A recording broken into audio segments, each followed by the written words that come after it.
Thank you, Mr. President. Mr. President, esteemed colleagues, I rise today to co-sponsor proposed Senate Resolution number 1142, which seeks to commend and honor former House Speaker Jose De Venecia Jr. for his illustrious political career, his invaluable contributions, and his deep love for our country. JDV has to be one of the most popular leaders of the House of Representatives.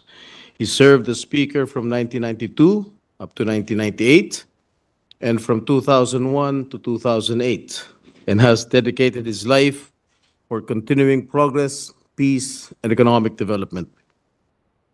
He is a champion of the cause of peace, having been instrumental in successfully securing a peace agreement with the once secessionist group Moro National Liberation Front and in forging a ceasefire and a peace pact with Armed Forces Movement Young Officers Union.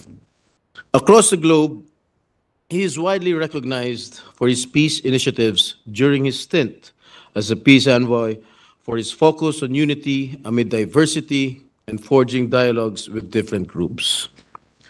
Bagamat naging katunggali o kalaban ng aking ama sa 1998 presidential elections, ay nananatili naman ang pagkakaibigan ng aming pamilya.